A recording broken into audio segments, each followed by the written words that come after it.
Friends, welcome to my channel. நீங்கள் எல்லாருமே வீட்டில் சட்னி வச்சுருப்பீங்க. ஆனால் இந்த மாதிரி ஒரு வாட்டி ட்ரை பண்ணி பாருங்களேன், அவ்வளோ டேஸ்ட்டாக இருக்கும். சாப்பிட மாட்டேன்னு சொல்கிறவங்களும் சாப்பிடுவாங்க. தேவையான அளவுக்கு தேங்காய் எடுத்துக்கோங்க. வீட்டில் நமக்கு எத்தனை பேருக்கு வேணுமோ அவ்வளோக்கு தேங்காய் எடுத்துப்பீங்களா, அந்த மாதிரி தேங்காய் எடுத்துக்கோங்க. ஒரு கொட்டை புளி எடுத்துக்கோங்க.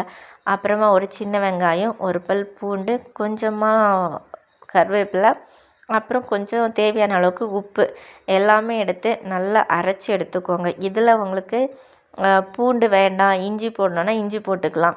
இதில் நீங்கள் பொட்டுக்கடலை சேர்க்காமலே இதோட டேஸ்ட் வந்து பொட்டுக்கடலை போட்ட மாதிரியே இருக்கும். ஏன்னா அது வந்து முதல்ல சின்ன வெங்காயம் மிக்ஸ் பண்ணுறதுனால அதிக அளவுக்கு டேஸ்ட் இருக்கும். இது அப்புறமா அரைச்ச அப்புறமா ஒரு பவுலுக்கு நம்ம ட்ரான்ஸ்ஃபர் பண்ணிக்கலாம். கொஞ்சம் கூட ஜாரில் இருக்கிறதுனால வாஷ் பண்ணி அதில் கொஞ்சம் கூட ஊற்றிக்கலாம், அதை மிக்ஸ் பண்ணி. அப்புறமா இதுக்கு மேலே நீங்கள் எப்போவுமே பண்ணுவீங்கல்ல, அதே மாதிரி தாளித்து கொட்டிடுங்க. சாப்பிடவே சட்னி மாட்டேன்னு சொல்கிறவங்க கூட இந்த சட்னி அவ்வளோக்கு விரும்பி சாப்பிடுவாங்க. பொட்டுக்கடலை போடாமலே பொட்டுக்கடலை போட்ட டேஸ்ட் இதில் வரும்.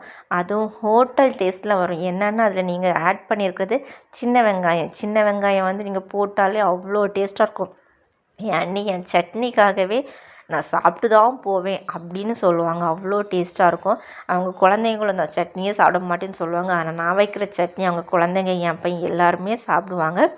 ஒரு வாட்டி வச்சு பாருங்கள். தேங்க்யூ.